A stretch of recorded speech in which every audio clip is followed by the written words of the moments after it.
Hello, everyone. My name is Bill Friedman. I'm the fellow who got this ball rolling half a century ago. First of all, congratulations. At a time when newspapers, big and small, dailies, weeklies, are falling by the wayside by the day, news deserts created throughout the country, Illinois Times has prevailed. You have accomplished a remarkable thing. The staff, present and past, congratulations. To supporters and advertisers, congratulations. And Bud, particularly to you, I doffed my hat. When I sold this newspaper to your family, I did so in part because I really felt that you have the intelligence, the drive, and the journalistic expertise to bring the paper to this day. And then there's this. Our country is in the hands today of an autocratic sociopath. Very few of us have a voice to stand up to this tyranny, but you do.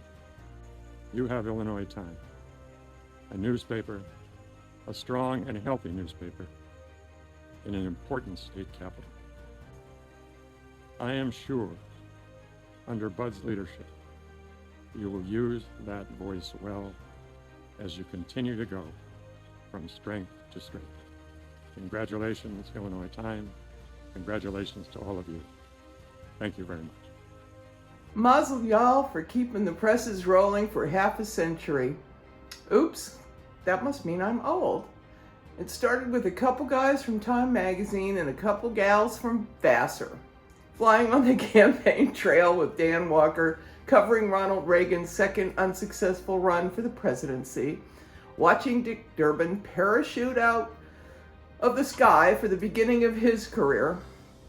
I had no idea what I was doing, but it was likely good prep for flying with Al Gore to Moscow and covering W's presidential campaign for Life magazine. But it was Illinois Times that got me started on a life of traveling the world, climbing up Mount Everest, canoeing down the Amazon, getting arrested in China, and drinking yak butter tea in Mongolia. Ick. Yak butter tea. And it all started here at the Illinois Times. Hope it's as wonderful for you as it was for me, though given the current state of journalism, that could be tough. Courage, keep it going. Happy 50th birthday, Illinois Times.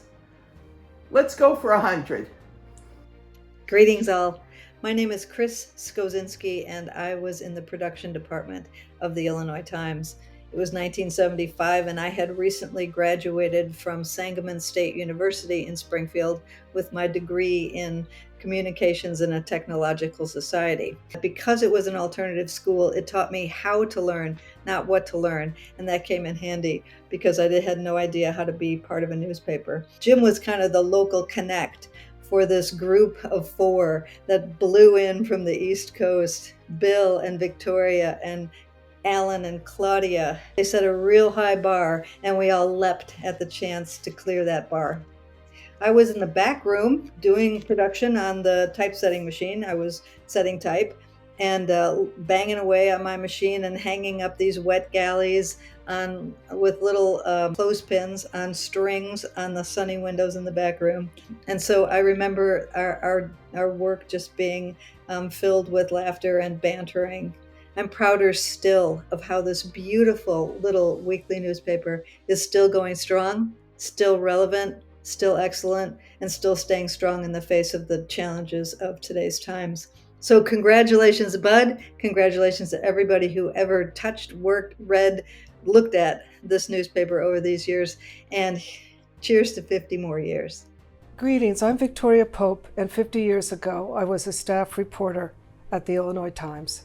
I was 24 and had very little experience in journalism, but Alan Anderson massaged my prose, and with each story I learned a little more.